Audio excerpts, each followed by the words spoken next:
All perfectionism is performance. You've convinced yourself that every time you've opened your mouth, you have to perform brilliantly. Let me show you something. This is Johnny. When Johnny speaks, he feels like he needs to choose the right words. He needs to speak precisely and be articulate and eloquent and cobble together the most magical lightning bolt strike reply to whatever situation that's in front of him. And perfectionism it's such a fun problem to solve because perfectionism is basically a math problem. Johnny keeps trying to solve this math problem. The right words plus the right context, the social scenario, will unlock the maximum possible impact for where he is. And that's what perfectionism is. It's a desire to press as much juice as you possibly can from your current scenario. And you do this by showing up with the right words, the right response, in order to either close the sale, speak to the person in front of you, or take what you need to from your situation. And the tragedy is, because you're always trying to press that juice and calculating in your head, you're never able to just speak. And so Johnny comes off a very stiff person. He doesn't have a lot of rhythm. He always feels very exhausted when he steps away from these social scenarios. And most of the time, if Johnny were given a chance not to speak, he would rather not speak, because every time he speaks, well, what did we say perfectionism was? We said it was performance. The spotlight feels like it's on him, and it's blinding, and it's hot, and he gets sweaty. And I'm starting to see this more and more within Gen Z and younger generations because of a very dangerous trend I've noticed developing. And it's because it's becoming easier and easier to get into the habit of crafting the perfect avatar. And what do I mean by this? Well, what do people use a lot today? They're using AI. This is ChatGPT. They're using it for writing and communication. And it's becoming easier and easier to get into the trap of needing to revise what we say so that we say the perfect thing all the time. And this is the version of us, the perfect version of us, the mask. And I'm calling this Johnny's mask. It's the version of Johnny that has to show up perfectly. And every time he attempts to find the perfect things to say, or say the most appropriate thing in order to match the social dynamics of what's going on and who he's speaking to and what he's trying to get, every time that he tries to communicate his ideas through the ChatGPT factory, he props up this mask and he gives it power.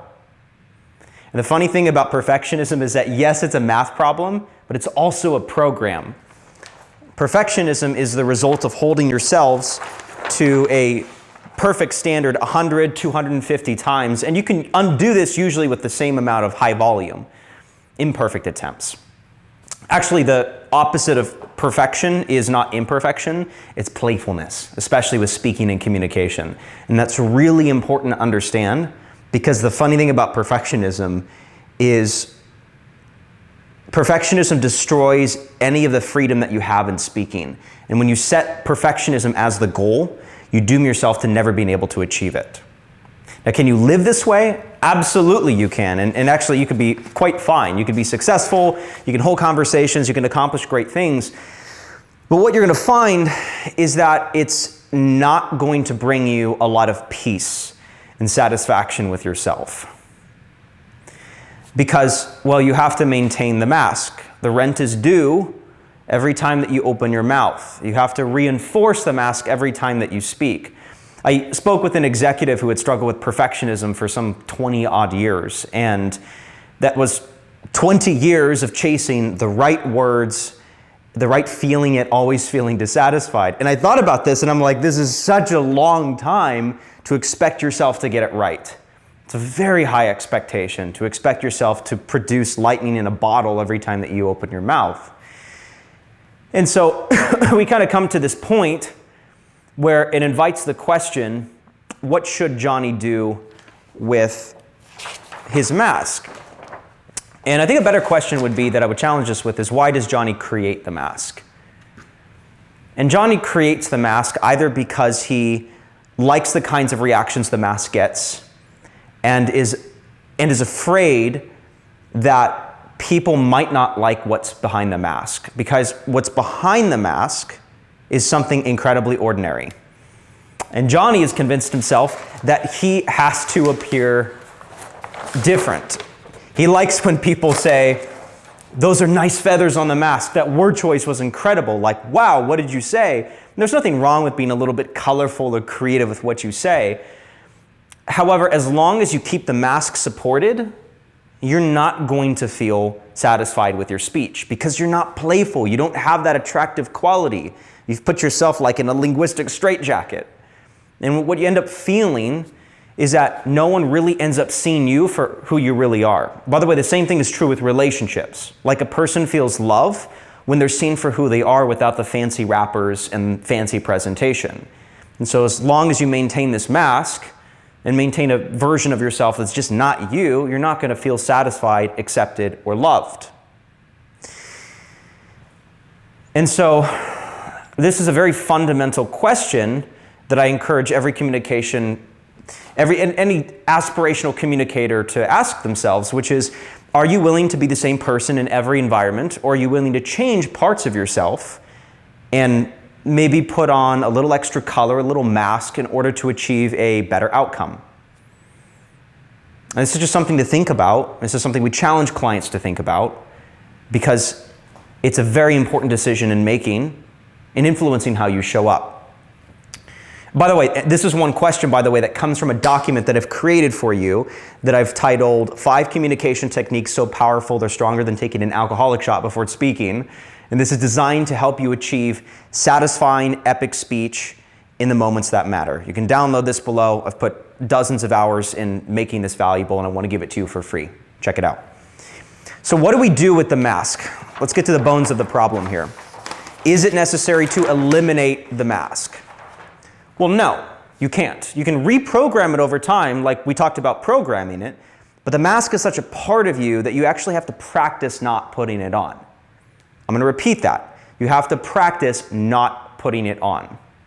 Now, the funny thing is about the mask is that this actually happens to people naturally over the span of a lifetime. They begin to realize that by the time that they're 60, 70, 80, 90, you kind of want to be seen for this person, and maintaining the mask, it just requires a lot of energy and it's just not worth it.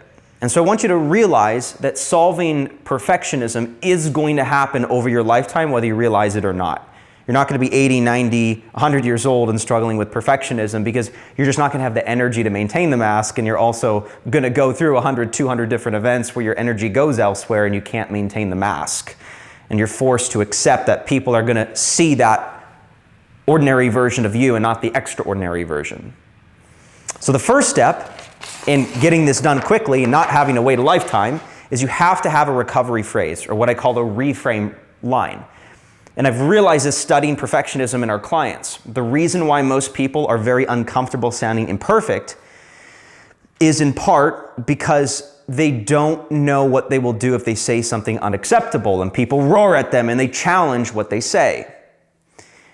And so this is a recovery problem, and if you know how to deal with those interactions, those challenges, you'll no longer fear them, and this takes a huge weight off your shoulders.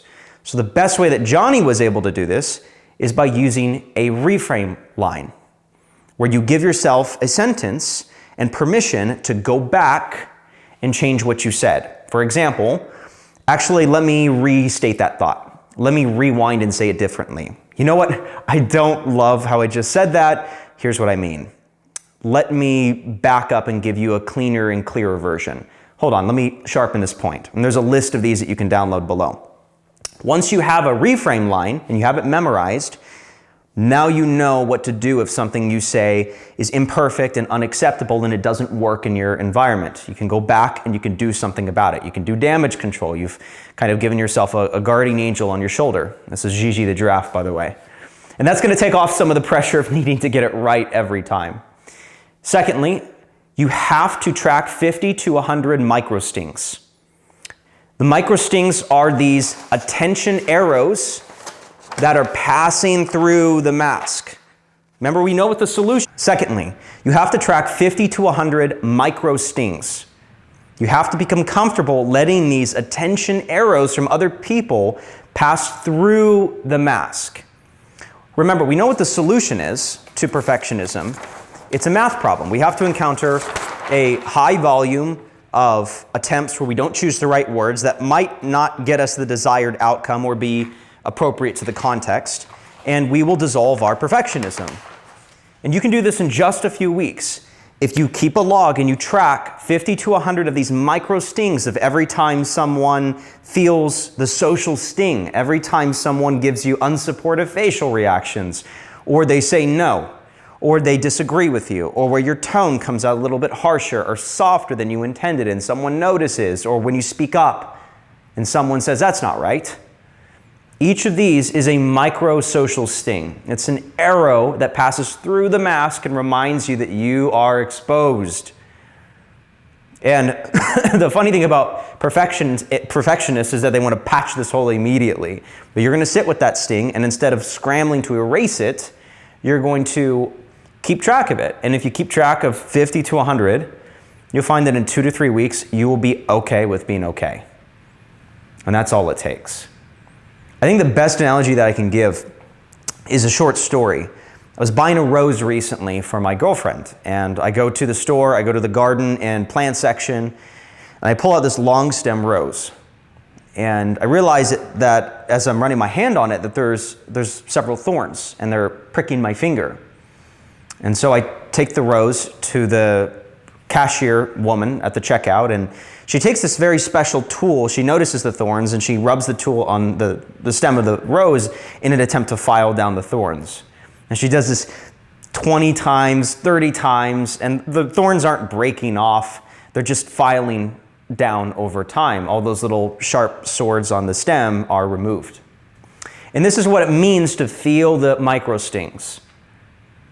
You have to go through many instances of feeling that pain, and suddenly it becomes dulled. It's like building a social callus that's toughened and refined and built over time. It's not built overnight. It's not a switch flip where the thorn suddenly comes off. You have to dull it. So, keep this checklist. I'm going to leave a template down below, and use deliberately simple, childish language. Feel the sting. Stop settling for extraordinary every time, and you'll find that every time you speak becomes fun, it becomes playful, and you have fun even in those high-stakes scenarios.